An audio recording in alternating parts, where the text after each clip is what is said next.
এ জগতে যখন কারোর কিচ্ছু থাকে না, কোনো এক ব্যক্তির কথাই বলি, যদি তার কিচ্ছু না থাকে তখন তার ভগবান ছাড়া আর কেউ থাকে না। যখন ভগবান তার একটু একটু করে একটার পর একটা মনোবাঞ্ছা পূর্ণ করতে থাকে, সকল কিছুর চিন্তা করতে গিয়ে, সকল কিছুর প্রতি দায় দায়িত্ব পালন করতে গিয়ে দিনন্তে ভগবানকে সেবা দেবার সময় আর হয়ে ওঠে না। এটা প্রত্যেকের ক্ষেত্রেই হয় মা। হ্যাঁ, কি করব, সংসারে এ কাজ ও কাজ সে কাজ, কখন দেব সেবা। বাড়ির ছোট ছোট ছেলে মেয়েদের বলা হয় একটু ভগবানের জল তুলসীটা দিয়ে দিস তো বাবা, আমার সময় নেই, আমি এক্ষুনি বেরোবো, একটু জল মিষ্টি দিয়ে দিস কেমন। নিজের দেওয়ার সময় হয় না। কেন হয় না? এখানে দৌড়াতে হবে, সেখানে যেতে হবে, ওটা করব সেটা করব, করব কখন ভগবানের। সেই জন্য তো মহাপ্রভু বললেন, জীবের না আছে পূজা অর্চনা কলিযুগে, না আছে ধ্যান তপস্যা, না আছে যাগযজ্ঞ, অন্তত পক্ষে হাতে কর্ম করো, মুখে তো হরিনাম মহামন্ত্র জপ করতে পারো। যেহেতু তোমাদের ঘরে সেবা দেওয়ার সময় নেই, যজ্ঞ করার সময় নেই, পূজা অর্চনা কলিযুগে কিচ্ছু নেই। কৃত্যে যদ্ধায়তে বিষ্ণুতে তাই যজ্জতে মক্ষ দা পরিপরিচর্যং কলো তদ্ধরি সংকীর্তন। হাতে করো কাজ, মুখে করো নাম, মহামন্ত্র জপ করো, জিহবার কর্ম জিহবা করুক। আন কথা, পরনিন্দা পরচর্চা এগুলো না করে সংসারে আমি সব কাজ করব, মুখে মহামন্ত্র জপ করব, মনটা দিয়ে দেব ভগবানের চরণে। তাতে কি হবে? পার্শ্ববর্তী এলাকায় বাস করলে দেখবেন অনেক শত্রুতা হয়। এর কথা ওর কথা তার কথা এসব চিন্তা ভাবনা মাথা থেকে উড়িয়ে দিয়ে নিজের সংসারে কাজ করো, মুখে হরিনাম করো। রাধারানী আয়ানের ঘরণী ছিলেন, শাশুড়ি ননদিনীর গঞ্জনা সয়েছেন, কর্ম করেছে, রন্ধন করেছে, কিন্তু তার মন সর্বদাই কোথায় থাকতো? গোবিন্দ চরণে।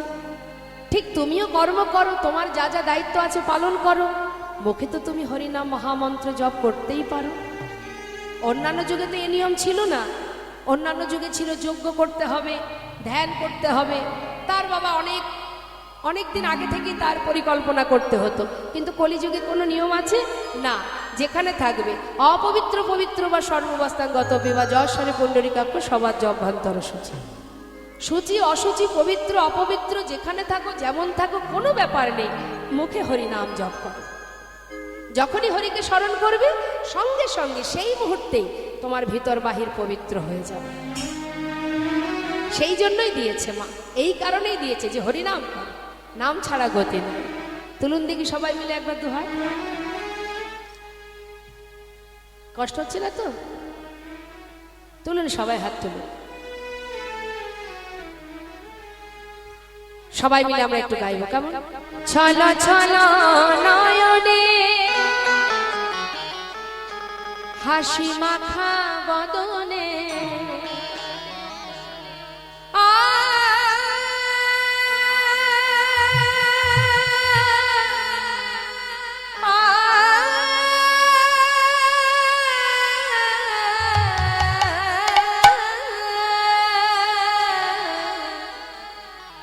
ছলো ছলো নয়নে হাসি মাখা বদনে। ভগবানের নাম করতে গেলে তার কেমন ভাব হবে সেটাই বর্ণনা দিচ্ছে। ছলো ছলো নয়ন অর্থাৎ কৃষ্ণ চরণে দুফোঁটা বাড়ি, নয়ন বাড়ি, আর হাসি মাখা বদন, আনন্দ কানন। এটা হচ্ছে আনন্দ কানন, এটা হচ্ছে আনন্দের হাট, আনন্দের বাজার। আনন্দ কাননে সবাই ভ্রময় নিবাস। হাত তুলে একসঙ্গে একবার হরি বলো, হরি বলো, হরি বেলা হরি বলো, হরি বলো, হরি বেলা হরি বলো, হরি বলো, হরি বল।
ওই দেখা শ্মশানে কিবা রাত্রি দিনে, ওই দেখো শ্মশানে কিবা রাত্রি দিনে, ওই দেখা শ্মশানে কিবা রাত্রি দিনে পুড়িতেছে কত মানুষ, পুড়িতেছে কত মানুষ, কত অহংকার। হরি বল হরি বল হরি রে রাম, হরি বলো মনে রে রাম, হরি বলো মনে রে রাম, হরি বলো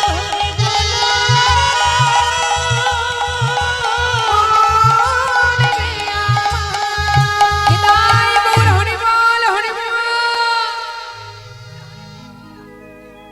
এক বছর পর অপেক্ষা, তাই তো প্রতি বছরই হয় তো এখানে হয়, এখানে হরিনাম প্রতি বছর হয়, ছোট করে হয়, বেশ। যাই হোক, হরিবাসর তো হয়, ছোট হোক আর বড়ই হোক। তো আপনারা সমস্ত ভক্তগণ আসেন, এই এক বছর পর আবার হাত তুলুন, হরিবোল বলুন বলতে হচ্ছে, তাই না? এটা বলা লাগে না, কেন জানেন?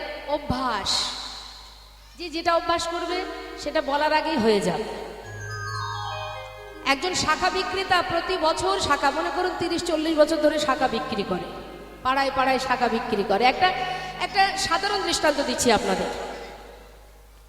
তা 30-40 বছর ধরে যে ব্যক্তি পাড়ায় পাড়ায় শাখা বিক্রি করে বেড়ায়, ঝুড়িতে করে শাখা নিয়ে, তা সে পথে ঘাটে যায় আর কি বলে, শাখা আছে, শাখা নেবে গো, শাখা আছে বলে বলে অভ্যাস হয়ে গেছে বাবা। হ্যাঁ, এখন পাড়ার ভিতর থেকে বিক্রি করতে করতে এখন একটা মাঠ পার করে আবার আর একটা গ্রামে যাবে। এখন এই মাঠের ভিতর দিয়ে, ফাঁকা মাঠের মধ্যে দিয়ে যাচ্ছে যখন, তখনও বলে যাচ্ছে শাখা আছে, শাখা নেবে গো, শাখা আছে, শাখা বলেই যাচ্ছে। একজন ভদ্রলোক বলছেন, এই যে ও দাদু, এখানে তো লোকজন নেই, বসতি নেই, এখানে তুমি শাখা আছে, শাখা নেবে গো চিৎকার করার কি দরকার? ওই গ্রামে যখন যাবে তখন বলবে। তখন সেই দাদু বলছে, বাবা এ কি আর আমার দোষ? 40 বছর ধরে এই ব্যবসা করে যাচ্ছে, শাখা বিক্রি করে যাচ্ছে, বলে যাচ্ছি মুখে শাখা আছে, শাখা নেবে, শাখা আছে, শাখা নেবে। এর জন্য আমাকে আর চিন্তা ভাবনা করে বলা লাগছে না, ও নিজের কাজ নিজে করে যাচ্ছে। এটা ফাঁকা জায়গা না লোকালয়, সেদিকে কোনো লক্ষ্য নেই। আমার জিহ্বা সে তার কাজ করে যাচ্ছে। তাই গৌর হরি বল।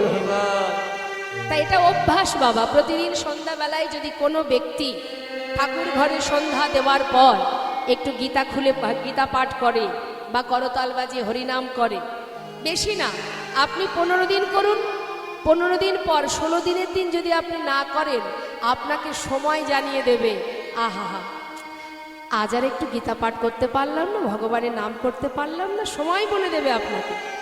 প্রতিদিন হরিনাম করবেন, সময় হলে তার আগে আপনার ইন্দ্রিয়গুলো আপনাকে জানিয়ে দেবে যে এই সময় আমি ভগবানের নাম করি, হরিবোল বলি। যেখানেই যাই না কেন, জানিস ভাই, বাড়ি থাকলে একটু হরিনাম করতে পারতাম, এই সময়। এটা অভ্যাস। তা প্রতিদিন সন্ধ্যাবেলায় যদি দুহাত তুলে হরিনাম করা যায়, তাহলে হাত তোলা অভ্যাসটা থেকে যায়। তাহলে কীর্তনিয়াদের এত কষ্ট করা লাগে না। দয়া করে তুলুন হাত, হাত তুলুন, এইটুকু না পুরোটা তুলুন বলতে হয় আমাদের। কেন বলুন তো? অভ্যাস নেই যে। তা দুহাত তোলা মানে কি? ভগবানের চরণে আত্মসমর্পণ করা, আর সেই সাথে মায়েদের বদলে উলুধ্বনি, বাবাদের বদলে জয়ধ্বনি। বলছে হরিনাম করো, হরি ছাড়া গতি নাই, গতি নাই। এদিকে লালা, তার মনের ভিতরে শুধুমাত্র একটাই প্রশ্ন, এই বিষয় সম্পদের মধ্যে যদি থাকি তাহলে আমার কৃষ্ণ ভজন কবে হবে? চিন্তা।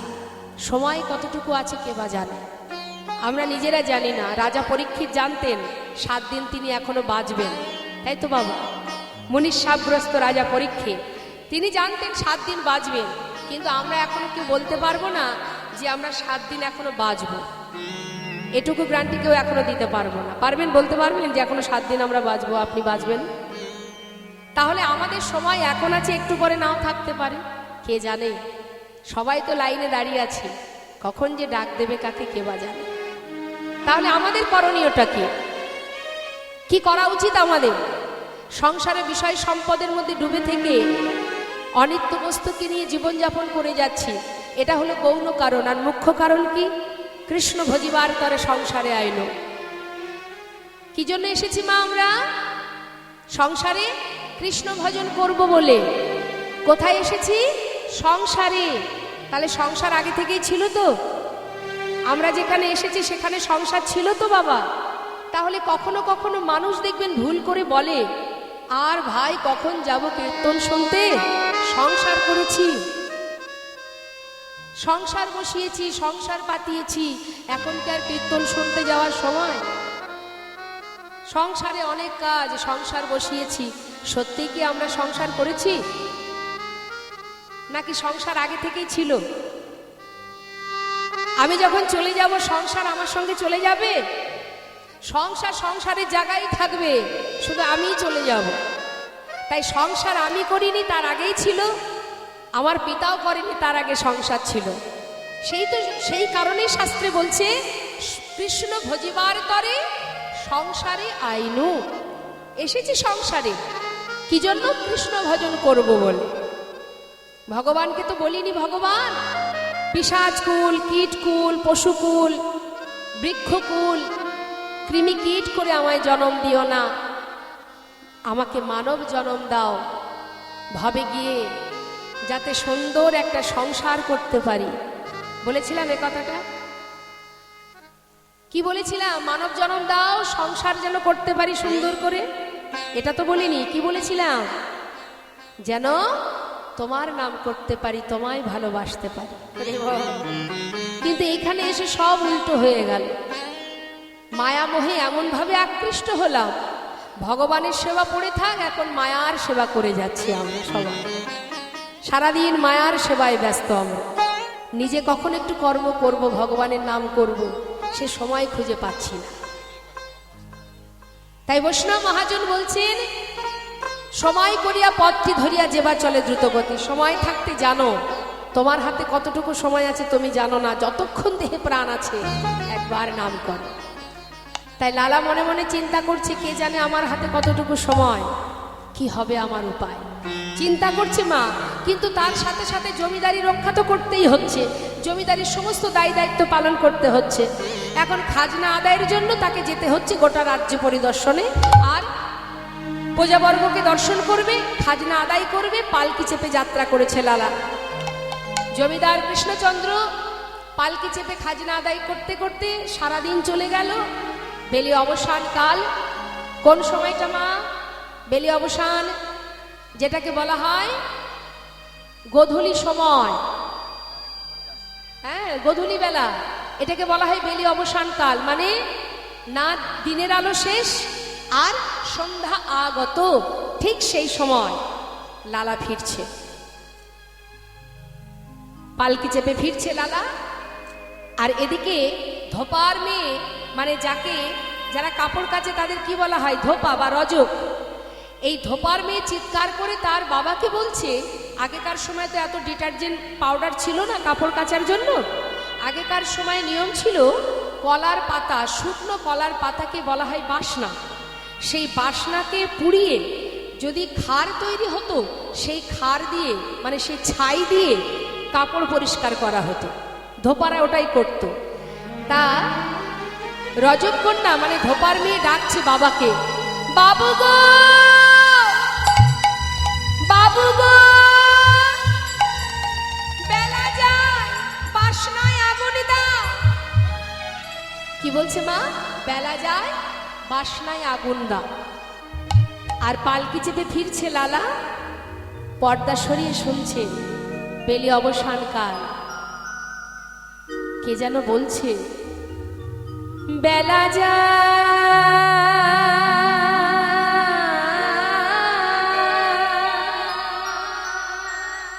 আমাদের প্রত্যেকের জীবনে এই সময় আসবে, কখন দিনের আলো শেষ হয়ে যাবে, সন্ধ্যা ঘনিয়ে আসবে, জীবন বেলা বয়ে যাবে যাবে।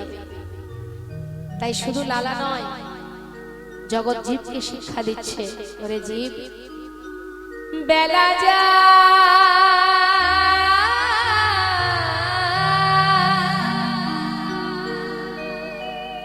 বেলা যায়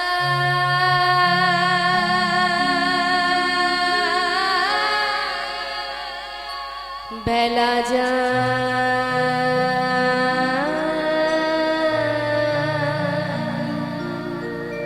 বেলা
আর তো সময় না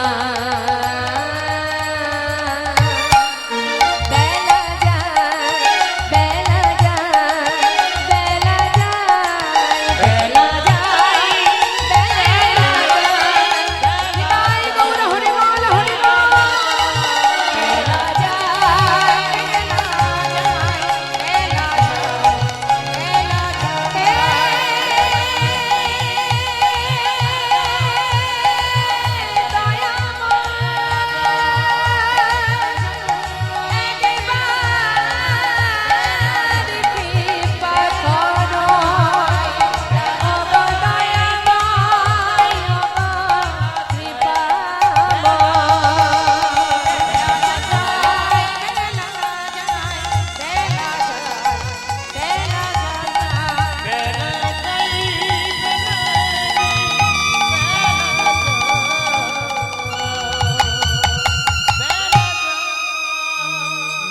বেয়ারা পালকি থামাও আমাকে যেন কি কি বলছে বেয়ারা যেই পালকি থামিয়েছে পালকি থেকে নেমে সেই রজকন্যার কাছে গিয়ে দাঁড়িয়েছে মা, তুই কি বললি আর একবার বল।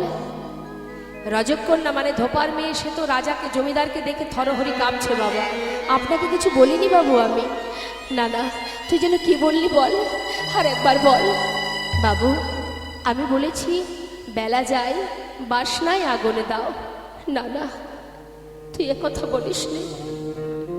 তুই যেন বারবার আমাকে বললি বাবু গো, বেলা যায় বাসনা নয়, বাসনায় আগুনে দাও, বাসনায় আগুনে দাও। আমি যেন বারবার শুনলাম বাবু গো, বাসনায় আগুনে দাও। মানে আজ তুই আমার চোখ খুলে দিলি। সত্যি তো বেলা যায় আমার, আর তো বেশি সময় নেই আমার। ছুটতে ছুটতে ঘরে ফিরে গিয়ে তার পালিতা কন্যা সুমতিকে বলছে, মা, আমার সারা গায়ে কৃষ্ণ নাম লিখে দে মা, আমি চলে যাই। বাবা, কি হয়েছে তোমার? এমন পাগলের মতো করছো কেন? সারা গায়ে কৃষ্ণ নাম, কোথায় যাবে তুমি? মা, সারা জীবন তো অনেক কিছু করলাম বল। এই জমিদারি রক্ষা, ধন ঐশ্বর্য, বিষয় সম্পদ রক্ষা করা, তোদেরকে রক্ষা করা, আমি যে সব কিছু করেছি মা। তোদের জন্য জীবনের অনেক সময় পার করে দিয়েছি।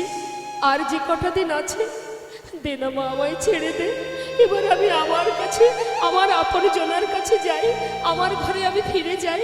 কি হয়েছে তোমার বাবা? তুমি কোথায় যাবে? বলে উঠলেন, মা শুনবে? তবে শোন।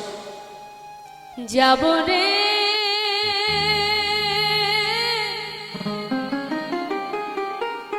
যাব আমি,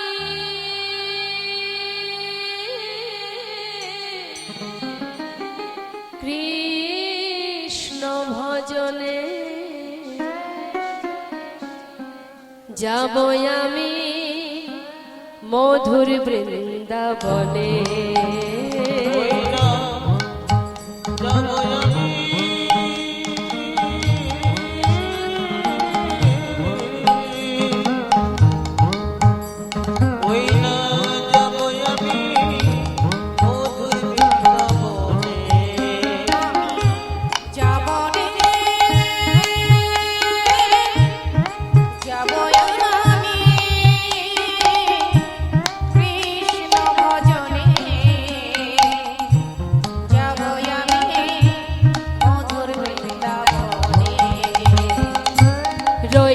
সাধের জমিদারি রইল এ ঘর বাড়ি, রইল সাধের জমিদারি রইল এ ঘর বাড়ি।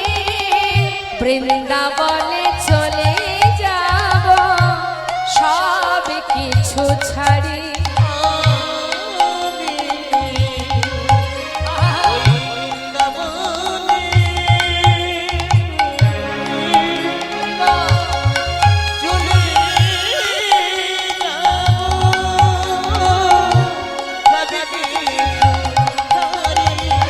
সাজায়ে দে কৃষ্ণ নাম মনে আমার এই অভিলাষ, সাজায়ে দে কৃষ্ণ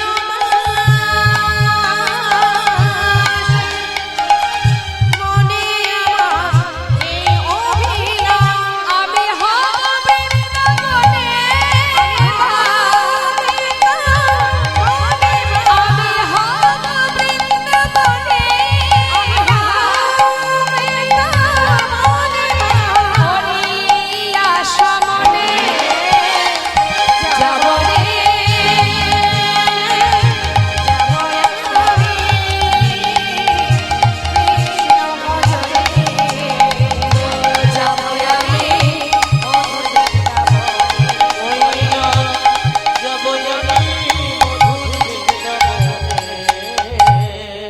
সারা গায়ে কৃষ্ণ নাম লিখে জীবনের সমস্ত সুখকে তুচ্ছ করে, সব কিছু পরিত্যাগ করে, পরনে একটা ছিন্ন বসন পরিধান করে চললেন এবার জমিদার কৃষ্ণচন্দ্র।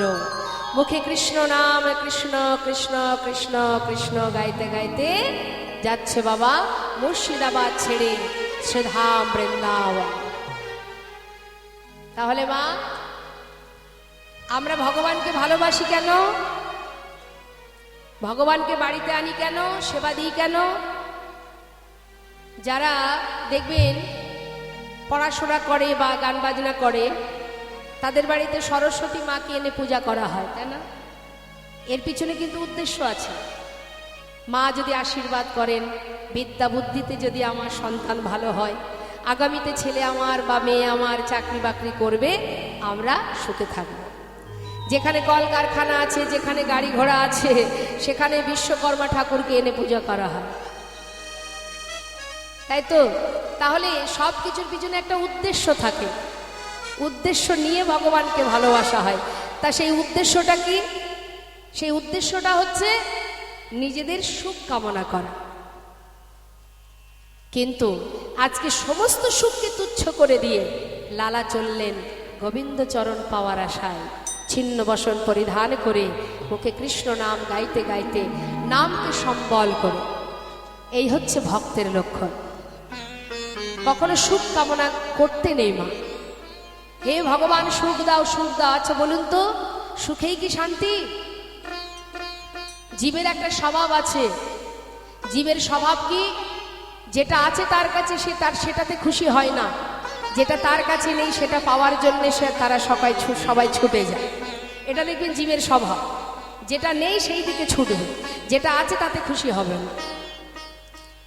তা আমরা যে সুখ কামনা করি, সদা সর্বদাই ভগবানের কাছে সুখ কামনা করি, সুখেই তো শান্তি নয় মা। সুখের মধ্যে সুখ শান্তি পাওয়া যায় না। একটা প্রমাণ দিই আপনাদের। একটা সেবার থালার মধ্যে কি কি থাকে? যে থালাতে আমরা সেবা করি সেই থালাতে কি কি থাকে? অন্ন থাকে, থাকে তো? আর কি থাকে? ভাজা থাকে, রসা থাকে, ডাল থাকে, চাটনি থাকে, মিষ্টি থাকে, সব রকম থাকে তো। তার মানে টক ঝাল মিষ্টি নোনতা সব কিছু থাকে এক থালাতে। এখন মনে করুন এই থালার মধ্যে যা সাজানো আছে এর মধ্যে আপনার কাছে বেশ চাটনিটা আপনার প্রিয়, তাহলে চাটনি, আচ্ছা ঠিক আছে আপনার চাটনি প্রিয়, তাহলে 3 বেলায় আর কিছু খেতে দেব না, থালা ভরে শুধু চাটনি দেব, খুশি হবেন? কি গো মা, খুশি হবে কেউ? কিচ্ছু দেব না। আপনার চাটনি ভালো লাগে, আপনি তো চাটনিতে খুশি, আপনার চাটনি প্রিয়, তাহলে সব ফেলে দেব, সব বাদ দিয়ে দেব, দিয়ে থালা ভরে চাটনি দেব আপনাকে। আপনি সারাদিন ধরে চাটনি খাবেন, ভালো লাগবে না? কখন ভালো লাগবে চাটনিটা? তার সঙ্গে আনুষাঙ্গিক আর যারা ছিল, অর্থাৎ তিতো থাকবে, ঝাল থাকবে, নোনতা থাকবে, সব কিছু থাকবে, অবশেষে চাটনিটা, তবেই তো ভালো লাগবে। তাই গৌর হরি বল, হরি বল। ঠিক আমাদের জীবনটাও তাই। শুধু সুখেই শান্তি নয়, এর মধ্যে দুঃখ থাকবে, কষ্ট থাকবে, চাওয়া থাকবে, হারানো থাকবে, কান্না থাকবে, হাসি থাকবে, উঁচু থাকবে, নিচু থাকবে, তবেই তো পরিপূর্ণ জীবন, তবেই তো শান্তি, তবেই তো সুখ। হ্যাঁ, এখন সুখ আছে, দরজার বাইরে দুঃখ দাঁড়িয়ে থাকবে। আপনি যদি সুখে পাগল হয়ে যান, পরে যখন দুঃখ ঢুকবে আর সহ্য করতে পারবেন না। তাই সুখ এলে বেশি আনন্দ করারও দরকার নেই, আর দুঃখ এলে বেশি ভেঙে পড়ারও দরকার নেই। কারণ সুখ দুঃখ দুই ভাই, এরা প্রত্যেকটা মুহূর্ত আসা যাওয়া করবে। সময় হলে সুখও চলে যাবে, সময় হলে দুঃখও চলে যাবে। কেউ সব সময় থাকে না, কারোর জীবনে শুধু সুখ থাকে না, কারোর জীবনে শুধু দুঃখ থাকে না। নিতাই গৌর হরি বল, হরি বল। তাই আজ আমরা গাইব, যাচ্ছে লালা, গাইতে গাইতে যাচ্ছে। মহাজন বলছে, দেখো দেখো আজ পরম ভক্ত গোবিন্দ চরণ পাওয়ার জন্য ছুটছে।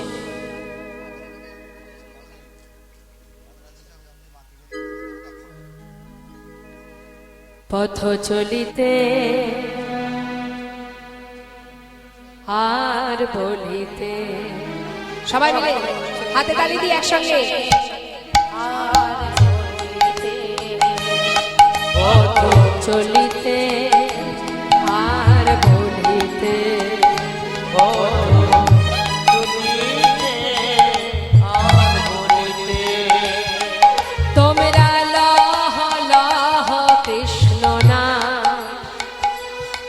হরি না মধুর না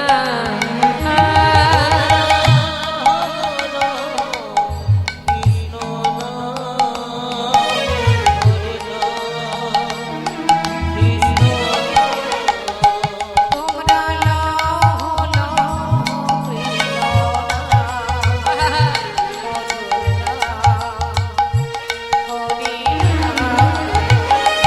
পথ চলিতে আর বলিতে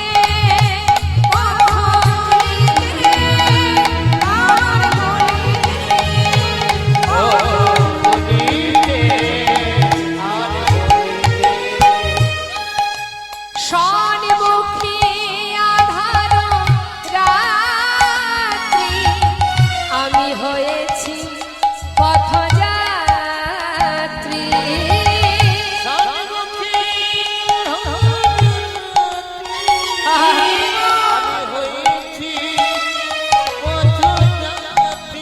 আর স্বর্ণমুখী আধার রাত্রি আমি হয়েছি পথযাত্রী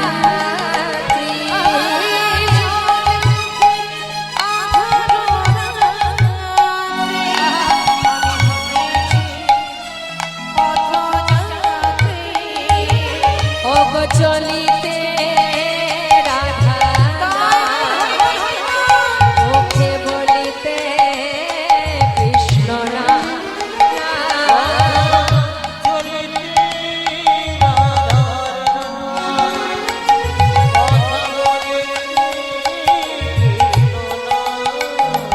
পথ চলিতে আর বলিতে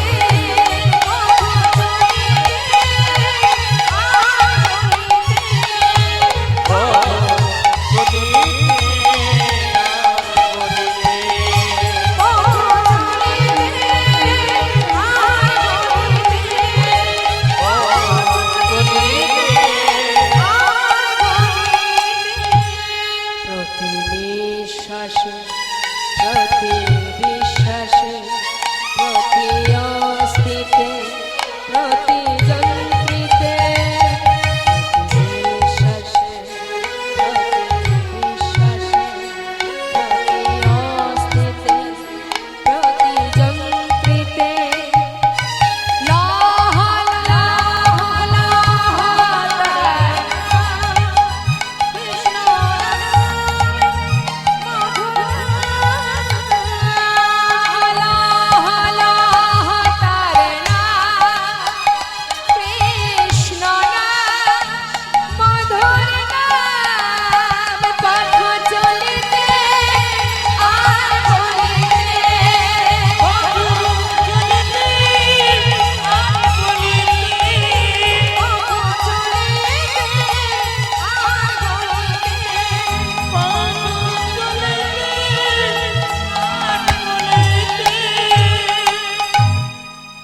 দিনের পর দিন মাসের মাস পার হয়ে গেল বাবা এসে পৌঁছালো বৃন্দাবনে বৃন্দাবনে যখন এসে পৌঁছালো তখন সন্ধ্যা হয়ে গেছে তাই কোনো রকমে গোবিন্দকুণ্ডের পাড়ে বালুরাশিতে কোনো রকমে একটু মাথাটা রেখে ঘুমিয়ে সকাল হতে না হতেই লালা উঠে দেখছে যে ব্রজবাসীরা ব্রজমাইরা মাথায় করে ডালা সাজিয়ে সবাই সারি সারি যাচ্ছে এখন লালা সে তো ওই গোবিন্দকুণ্ডের পাড়ে ছিল কোনো রকমে রাত পার হয়েছে সকালবেলা দেখছে যে ব্রজবাসীরা যাচ্ছে ডেকে জিজ্ঞাসা করছে ও ব্রজবাসী শোনো শোনো তোমরা কোথায় যাচ্ছ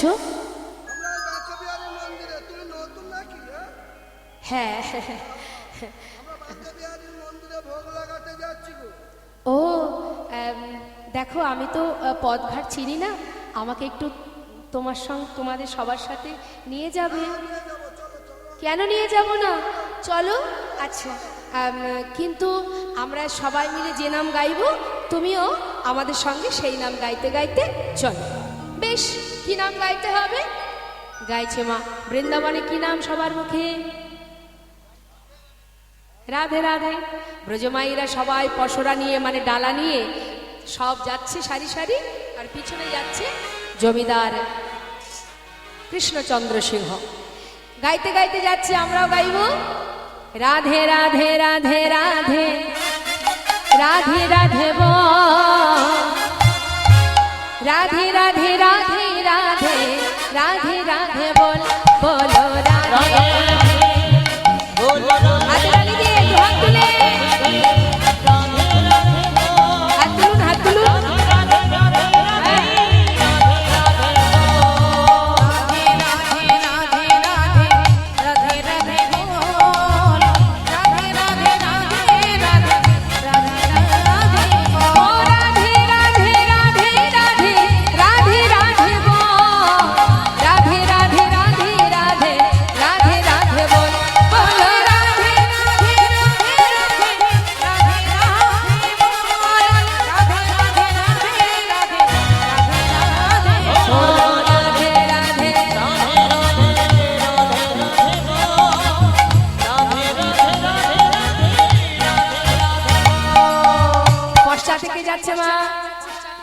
পিছনে কে যাচ্ছে? জমিদার কৃষ্ণচন্দ্র, তিনি যাচ্ছেন পিছন পিছন আর গাইছেন কি? কৃষ্ণ কৃষ্ণ কৃষ্ণ কৃষ্ণ কৃষ্ণ কৃষ্ণ কৃষ্ণ কৃষ্ণ বল, কৃষ্ণ কৃষ্ণ কৃষ্ণ কৃষ্ণ। কি গাইছো? রিপিটটা হবে না। কি করছোটা কি? এ নাম এখানে চলে না। মানে তোমরা তো রাধা নাম গাইছো, তোমরা রাধা নাম করছো আর আমি কৃষ্ণ নাম করছি, দুজনের নামে হবে না? বলছে না না, এখানে কৃষ্ণ নাম চলে না, এখানে সবাই রাধা নাম গাই, তোমাকে রাধা নাম গাইতে হবে। লালাবাবু বলছে তাহলে এক কাজ করি, তোমাদের কথাও থাক আমার কথাও থাক, দুয়ে মিলে একসঙ্গে রাধে কৃষ্ণ রাধে কৃষ্ণ রাধে কৃষ্ণ বল, রাধে কৃষ্ণ রাধে কৃষ্ণ রাধে কৃষ্ণ বল, বল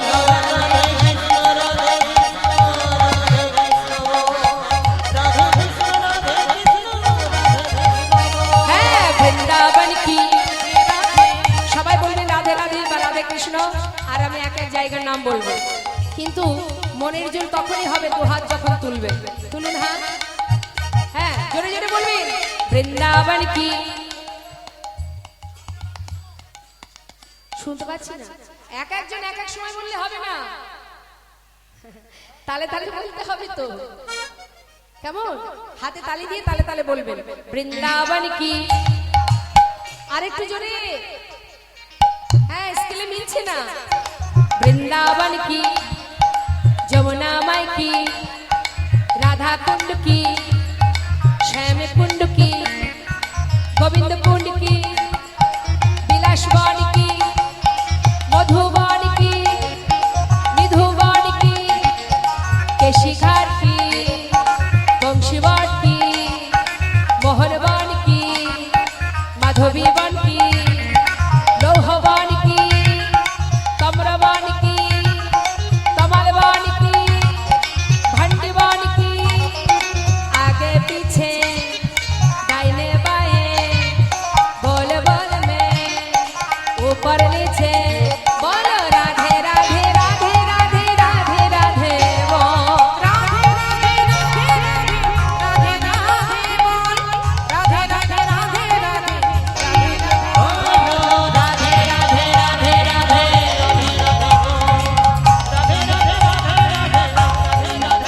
ए राधे राधे राधे राधे राधे राधे बोल, राधा रानी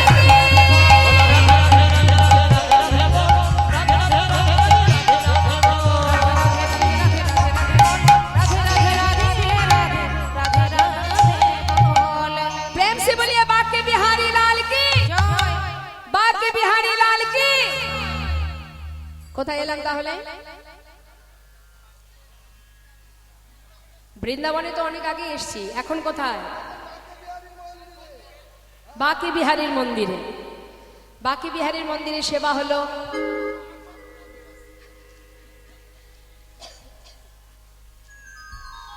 সে তো অবশ্যই। তো বাকে বিহারীর মন্দিরে বাকে বিহারীর সেবা হলো, সেবার পর লালা নতুন অতিথি বৃন্দাবনে ব্রজমাইরা ভালো ভালো প্রসাদ দিয়েছে। প্রসাদ সেবা করে যেই না বাবা জঠরটা পরিপূর্ণ হয়ে গেছে, সেবাটা বেশ ভালো হয়েছে, ভগবানের প্রসাদ পেয়েছে, তো উদর পরিপূর্ণ করে সেবা করেছে মা। সেবা করার পর কি হয়? সেবা যদি ভালো হয় তারপরে কি হয়? একটু অলসতা আসে তো শরীরে। হ্যাঁ, লালা কি করেছে? প্রসাদ পেয়ে সোজা ওই গোবিন্দকুণ্ডের পাড়ে গিয়ে বালুরাশিতে শুয়ে পড়েছে। কিন্তু ঠিকঠাক ঘুম আসছে না, যেহেতু জমিদার ছিল, জমিদারি বিছানা ছিল, কত সুখ সেখানে ছিল, আজ তো সেই বালির বিছানায় সে সুখ পাওয়া যাচ্ছে না। ঠিক করে ঘুম আসছে না বলে কিছুটা বালি এক জায়গায় করে সেখানে একটা সুন্দর করে বালিশ তৈরি করে তার উপরে মাথা রেখে ঘুমিয়ে আছে। নিতাই গৌর হরি। সারা রাত পার হয়ে গেল মা। সকালবেলা ঘুম থেকে উঠলেন, চোখ খুলে দেখছে সামনে এক বাবাজি দাঁড়িয়ে আছে। হন্তদন্ত হয়ে বালির বিছানা ছেড়ে উঠেছে। জিজ্ঞাসা করছে, বাবাজি কি তোমার পরিচয়? কে তুমি? এক ব্রজবাসী বলছে, ইনি বৃন্দাবনের বাবাজি, ওনার নাম কৃষ্ণদাস বাবাজি। বাবাজি তুমি বৃন্দাবনেই থাকো? বাবাজি আজ তোমার চরণ শরণ নিচ্ছি। আমি অনেক দূর থেকে এসেছি, সেই বাংলার মুর্শিদাবাদ। আজ আমি এসেছি কৃষ্ণের দাস হয়ে। আজ আমার মনে বড় বাসনা। বলো না বাবাজি, সেই মানুষটাকে কোথায় পাবো যে বৃন্দাবনের সেই ছোট্ট রাখাল রূপে সখাগণকে নিয়ে বনে কত খেলা করেছে, লীলা করেছে? বলো না বাবাজি, তাকে কোথায় পাবো? দাঁড়াও দাঁড়াও দাঁড়াও, তুমি কোথায় বললে তোমার ঘর ছিল? মুর্শিদাবাদ। নাম কি তোমার? আমার নাম কৃষ্ণচন্দ্র। কৃষ্ণচন্দ্র? দাঁড়াও দাঁড়াও দাঁড়াও, তুমি কি সেই জমিদার কৃষ্ণচন্দ্র? ছিলাম, আজ আর নই, সব ছেড়ে চলে এসেছি বাবাজি। বলো না কোথায় গেলে তার দেখা পাবো? তোমার দীক্ষা হয়েছে? না, দীক্ষা হয়নি। দীক্ষা না হলে তার দেখা তো পাওয়া যাবে না। যেই না বলেছে মা, ছুটে গিয়ে সঙ্গে সঙ্গে বাবাজি চরণটা জড়িয়ে ধরেছে। সাধুর চরণ ধরি কয়লালা কৃপা করে,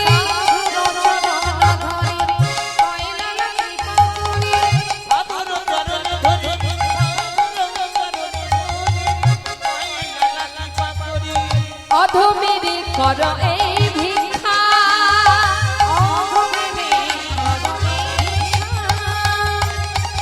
অবিষ্ট ধনে পাইবারে,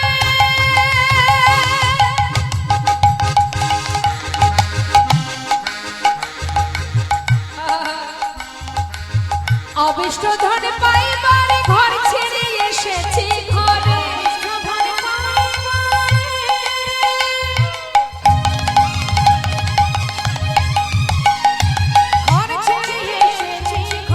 ফিরিব না, কৃপা করে দাও মরে দীক্ষা। আমি ঘর ছেড়ে এসেছি ঘরে, আমি ঘর ছেড়ে এসেছি ঘরে, ওই অবিষ্ট ধন পাইবারে ঘর ছেড়ে এসেছি ঘরে। ফিরিব না,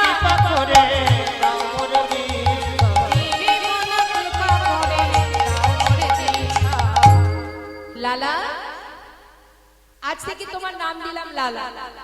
তুমি বৃন্দাবনে দাঁড়ে দাঁড়ে ভিক্ষা করবে। আজ থেকে তোমার নাম আর কৃষ্ণচন্দ্র নয়, তুমি বৃন্দাবনে পথে পথে ঘুরবে। তাই আমি ভালোবেসে তোমার নাম দিলাম, তোমার নাম লালা। কিন্তু লালা, এইভাবে যখন তখন দীক্ষা চাইলে তো আর দীক্ষা হবে না।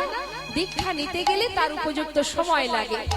এক কাজ করো, তুমি মন্দিরে মন্দিরে প্রসাদ পেয়ে এই যে বালির বিছানা করে ঘুমিয়ে আছো, সুন্দর করে বালিশ তৈরি করে নিয়েছো, এইভাবে যদি তোমার দিন কাটে তাহলে গোবিন্দ দর্শন হবে না। তাই যদি ভগবানের দেখা পেতেই হয় তাহলে একটু কষ্ট করতে হবে। দেখো, সংসারে যেমন কর্ম না করলে আমরা চলতে পারি না, তা গোবিন্দের সংসারেও কর্ম করতে হয়। তা গোবিন্দের সংসারে কর্ম করো, তোমার কর্ম যদি সঠিক হয় নিশ্চয়ই তুমি তার দেখা পাবে। তো দেরি করো না, তুমি যদি বলো তাহলে তোমায় একটা কাজ দেব। বাবাজি, যে কাজই হোক আমি করতে রাজি, বলো আমায় কি করতে হবে? পারবে লালা? তুমি তো মস্ত বড় জমিদার ছিলে, আজ আমি যে কাজ তোমায় দেব তুমি করতে পারবে? তুমি যা বলবে বাবাজি আমি তাই করতে রাজি। তবে নাও, এই নাও, ধরো ধরো ধরো লালা ভিক্ষার ঝুলি কাঁধে।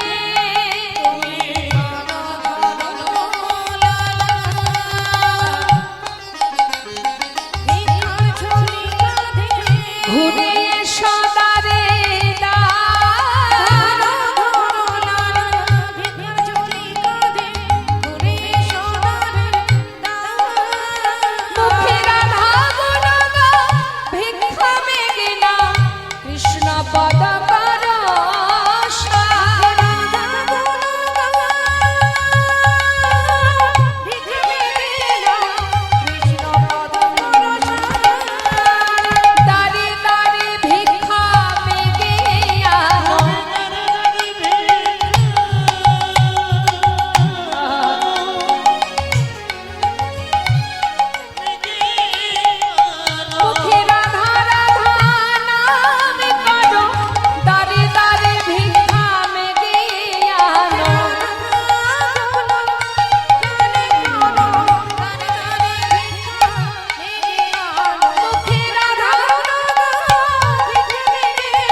নিজে হাতে অনেক কিছু দান ধ্যান করেছে। মানুষ দান করলে কি হয়, একটু অহংকার তৈরি হয়। সবার ক্ষেত্রে বলবো না, অধিকাংশ মানুষ একটু যদি দান ধ্যান করে দেখবেন ভিতরে অহংকার জন্মে যায়। আমি এ দান করেছি, সে দান করেছি, এত টাকা ডোনেশন করেছি, কম্বল দান করেছি, বস্ত্র দান করেছি, অন্ন দান করেছি, অহংকার আসে মনে। আমি করেছি, আমি এটা করেছি, আমি ওটা করেছি। তুমি কিচ্ছু করোনি, তুমি কিছুই করোনি। তোমার হাত দিয়ে ভগবান করাচ্ছেন, তুমি করছো। এটা তোমার সুকৃতি ভালো ছিল, তাই প্রভুর কৃপায় আজ তুমি এই কর্ম করতে পারছো, তাই তো? কিন্তু যদি তোমার ভিতরে অহংকার এসে যায়, তিনি যেমন দিতেও জানেন আবার সব কেড়েও নিতে জানেন। কখন কেড়ে নেবে কে জানে? আজ যে রাজা কাল সে ভিখারি। তাই অহংকার খুব খারাপ জিনিস। অহংকার করলে মা কিছুই থাকে না, সব ধ্বংস হয়ে যায়, সব শেষ হয়ে যায়। তাই তুমি যেহেতু মস্ত বড় জমিদার ছিলে, অনেক দান ধ্যান করেছো, ভিতরে অহংকার থাকতেই পারে। সেই কারণে তোমার কাজ বৃন্দাবনে কাঁধে ভিক্ষার ঝোলা নিয়ে দাঁড়ে দাঁড়ে ভিক্ষা করা। যাও, ভিক্ষা করলে কি হয়, ভিতর থেকে অহংকার দূর হয়ে যায়। হ্যাঁ, যাও ভিক্ষা করো, কারোর ঘর বাদ দেবে না, সবার ঘরে ভিক্ষা করবে। বেশ, লালা কিন্তু সবার দ্বারে ভিক্ষা করে মা, প্রতিদিন ভিক্ষা করে। একদিন ভিক্ষা করতে করতে পথের মাঝে দেখা হয়ে গেল। দেখুন ভগবানের কি পরীক্ষা, সে কিন্তু পদে পদে পরীক্ষা করে বাবা, কেউ বুঝতে পারে কেউ পারে না। তার স্ত্রী, তার পুত্র, তার কন্যা বৃন্দাবনে এসেছে তার স্বামীকে বা বাবাকে দেখার জন্য। এসে দেখছে লালার কাঁধে, কৃষ্ণচন্দ্রের কাঁধে ভিক্ষার ঝোলা। কাত্যায়নী দেখে কাঁদছে, স্বামী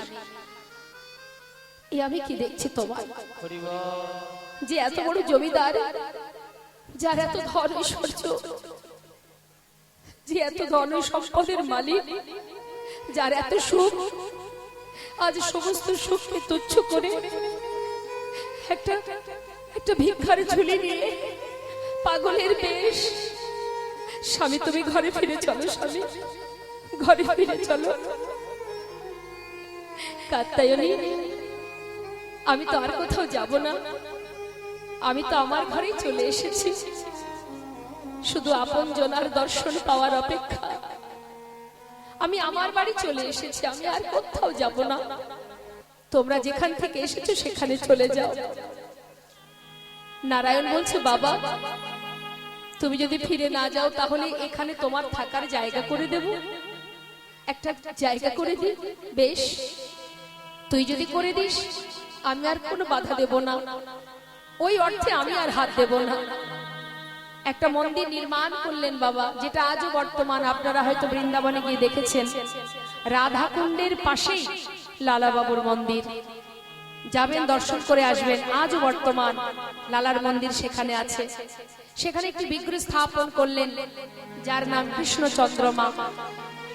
সেই বিগ্রহ সেবা দেওয়ার জন্য এক পুরোহিত রাখা হয়েছে, কারণ লালার দীক্ষা হয়নি, সে কি করে ভগবানের সেবা দেবে। তাই এক পূজারি রেখেছে, সেই পূজারি প্রতিদিন ভোগ দেয় আর লালা দাঁড়ে দাঁড়ে ভিক্ষা করে। আর এটাই তার মনে দুঃখ, যে কি এমন অপরাধ আমার, আমি কেন নিজে হাতে প্রভুর সেবা দিতে পারি না, আমার অপরাধটা কি। প্রতিদিন যখন ভগবানের আরতি হয়, দরজার বাইরে ওই আরতি দর্শন করে আর বসে বসে কাঁদে, হে দয়াময়, আমি কি তোমায় সেবা দিতে পারবো না, নিজে হাতে তোমাকে খাওয়াতে পারবো না, আমার অপরাধ কি, আমি কেন তোমাকে সেবা দিতে পারি না, কেন আমার দীক্ষা হলো না। মনে বড় দুঃখ তার, প্রতিদিন কাঁদে বাবা। হঠাৎ পূজারীকে বলছে, পূজারী, আজ আর আমার ভিক্ষা করতে ভালো লাগছে না, আমি একটু ভজন করব, ওই যে গুহা আছে, গুহার মধ্যে বসে বসে ভজন গাইব, তুমি মন্দিরে ভোগ নিবেদন করে আমাকে একটু প্রসাদ দিয়ে এসো, কেমন? বেশ। লালা সেদিন কিন্তু আর ভিক্ষায় যায়নি বাবা, গুহার মধ্যে গিয়ে ভজনে বসেছে। আর এদিকে পূজারীকে বলে গেছে, তুমি মন্দিরে ভোগ নিবেদন করে প্রসাদ দিয়ে আসবে। গুহার মধ্যে বসে বসে ভজন গাইছে। যখন ভজন গাইছে আর মনে মনে প্রতিজ্ঞা করছে যে এই রইলাম বসে গুহার মধ্যে, এই গুহা থেকে আমি আর কোথাও যাব না, শুনেছি নাকি তোমাকে ডাকি তুমি ভক্তের ডাকে সাড়া দাও, যদি তুমি সত্যি ডাকে সাড়া দিয়ে থাকো, আজ এই গুহার মধ্যে বসে বসে আমি তোমাকে স্মরণ করব, আমিও দেখতে চাই কত সময় তুমি আমার ডাকে সাড়া না দিয়ে দূরে থাকতে পারো। বসে বসে ভজন করছি, যদি তুমি না আসো প্রভু, এখানেই প্রাণ ত্যাগ করব, কিন্তু আর বাইরে যাব না। কঠিন প্রতিজ্ঞা। আমি কেমন করে ডাকিব প্রভু, বলে দাওয়া মা, বলে দাওয়া মা, আমি কেমন করে ডাকিব প্রভু, বলে দাও আমায়, বলে দাও আমি কেমন করে ডাকবো বলে দাও আমায়, তুমি বলে দাও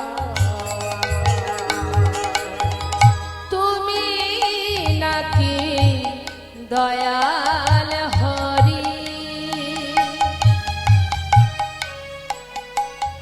তুমি সবার দয়া করো, আমি অধম রইলাম পড়ে, তোমার বিচার কেমন করো, তুমি নাকি দয়াল হরি, তুমি সবার দয়া করো, আমি অধম রইলাম পড়ে, তোমার বিচার কেমন করো। ওগো তুমি নাকি দয়াল হরি, তুমি সবার দয়া করো, আমি অধম রইলাম পড়ে, বলো বিচার কেমন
ভক্ত যদি কঠিন প্রতিজ্ঞা করে বসে বাবা, সেই ভক্তের দায়িত্ব পড়ে যায় ভগবানের কাঁধে।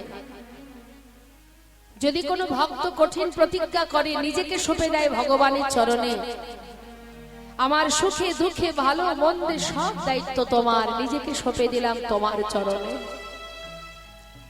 সেই মুহূর্ত থেকেই আপনার দায়িত্ব তার হাতে পড়ে যায়। যখনই ভক্ত প্রতিজ্ঞা করেছে এই গুহা থেকে আমি আর বেরোবো না যত সময় তোমাকে না দেখব, ভগবান চিন্তায় পড়ে গেল, ভক্তের এখনো দীক্ষা হয়নি, সামনে যেতে পারছি না, কঠিন প্রতিজ্ঞা আমার ভক্ত করেছে, সে আর গুহা থেকে বেরোবে না, কি করব এখন আমি? তিনি চিন্তা করতে করতে, ভক্তের বোঝা তো ভগবানই বহন করে বাবা। পূজারী মন্দিরে ভোগ নিবেদন করে প্রসাদ নিয়ে যখনই যাবে, এমন সময় ঝড় বৃষ্টি শুরু হয়ে গেল।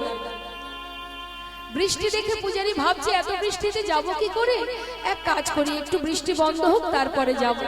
ভগবান পূজারী রূপ ধারণ করে, পূজারী যেই প্রসাদের থালাটা রেখে মন্দিরে ঢুকে গেছে, সেই সময় ভগবান ছলনা করে পূজারীর মতো রূপ ধরে সেই প্রসাদের থালা নিয়ে গুহার মধ্যে যাচ্ছে। গিয়ে ডাকছে, লালা। কে?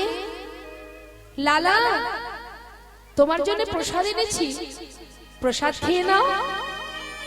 লালা প্রসাদ খেলো। প্রসাদ সেবার পরে ভগবান আবার চলেও গেলেন। এদিকে বৃষ্টি বন্ধ হওয়ার পর মন্দিরের যে পূজারী, সে ভাবছে তাই তো প্রসাদ দিয়ে আসা হলো না, যায়। হঠাৎ দেখছে থালাতে প্রসাদ নেই, যে থালাতে প্রসাদ ছিল গেল কোথায়? তাহলে কোনো ভক্ত এসে নিয়ে গেছে, ঠিক আছে আরো তো আছে, একটু দিয়ে আসি। মন্দির থেকে আরেকটু প্রসাদ নিয়ে এবার প্রকৃত যে পূজারী, সে যাচ্ছে গুহার মধ্যে, ডাকছে, লালা। কে? আমি গো পূজারী, প্রসাদ খাবে না? প্রসাদ এনেছি। প্রসাদ? প্রসাদ তো আমি খেয়েছি। কি করে খেলে? এই তো আমি এলাম। কেন? একটু আগেই তো তুমি এসে আমাকে প্রসাদ দিয়ে গেলে, আমি প্রসাদ খেলাম, তুমি চলে গেলে, আমি এসেছি। লালা, বিশ্বাস করো আমি কিন্তু আসিনি। কি বলছো তুমি পূজারী? তোমার মতো দেখতে, তোমার মতো বেশ, তোমার মতো কণ্ঠ, তুমি তো এসেছিলে। লালা, বিশ্বাস করো আমি আসিনি। তবে কে এসেছিল পূজারী? লালা, চিনতে পারোনি তাকে? না, কাছে পেয়েও আবার হারিয়ে ফেললে। পূজারী, তুমি কার কথা বলছো? বলো না, তোমার কথা কিছু বুঝতে পারছি না। কে এসেছিল আমার কাছে? বলো না পূজারী। পূজারী বলছে, লালা এখনো বুঝতে পারলে না? মিছে কেন পুছো মনে, আমার বলা কিছুই না। মিছে কেন বুঝো মনে, আমার বলা কিছুই না। যে যা করে করান তিনি, সবার অন্তরে সে যে রয়। যে যা করে করান তিনি, সবার অন্তরে সে যে রয়। মিছে কেন বুঝো মনে, আমার বলা কিছুই না। মিছে কেন বুঝো মনে, আমার বলা কিছুই না। না না, আমার বলার কিছু না, আমার বলার কিছু নাই, আমার বলার কিছু না। হে কৃষ্ণ, তুমি করুণাময়, তুমি করুণাময়।